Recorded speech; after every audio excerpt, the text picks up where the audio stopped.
Hello, അസ്സലാമു അലൈക്കും. ഇത് രാവിലെ എണീറ്റിട്ടുള്ള കാഴ്ചകളാണ്. രാവിലെ തന്നെ കുട്ടിക്ക് പോകാനുള്ള ഫുഡൊക്കെ ആക്കി കൊടുത്തു. അതിനുശേഷം കോളേജിൽ പോയി. കോളേജിൽ നിന്ന് ഡിപ്പാർട്ട്മെൻറ്റ് ഫെസ്റ്റ് ആയിരുന്നു. അപ്പോൾ അവിടെ നിന്ന് ഫുഡ് കോർട്ട് ഉണ്ടായിരുന്നു. അപ്പോൾ അവിടെ നിന്നൊരു ചായ കുടിച്ചു. അതിനുശേഷം വീട്ടിൽ വന്നതിന് ശേഷം നല്ല വിശപ്പുണ്ടായിരുന്നു. അപ്പോൾ ഞാനൊരു മുട്ടത്തോരൻ ഉണ്ടാക്കി. മുട്ടത്തോരൻ ഉണ്ടാക്കുന്ന കാഴ്ചയാണ്.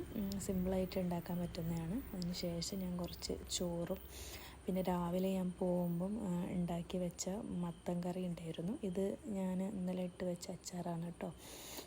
നെല്ലിക്കയും നാരങ്ങയും കൂടെ ഇട്ട് വെച്ച അച്ചാറാണ്. അതിന് ശേഷം കുറച്ച് മുട്ടത്തോരനും അതേപോലെ മത്തൻ കറിയും ഒക്കെ എടുത്ത് സമാധാനപരമായിട്ട് നല്ല റിലാക്സായിട്ട് ഫുഡ് കഴിക്കാൻ പോവാണ്.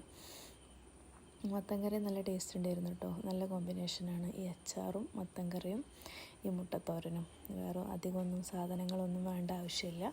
പിന്നെ വൈകുന്നേരം വന്നു കഴിഞ്ഞാൽ എനിക്ക് നല്ലൊരു കട്ടൻ ചായ ഭയങ്കര ഇഷ്ടമാണ് ഈ ചോറിൻ്റെ കൂടെ കഴിക്കാൻ വേണ്ടിയിട്ട്. അപ്പോഴാണ് തലയൊക്കെ റെഡി ആവുകയുള്ളൂ. അതിനുശേഷം കുറച്ച് നല്ല കട്ടൻ ചായ ഉണ്ടാക്കി അതും ചോറും കൂടെ കൂട്ടി നല്ലൊരു പിടി പിടിച്ചു. അപ്പോൾ ഇത്രയേ ഉള്ളൂ ഇന്നത്തെ video. Please like, subscribe. Okay.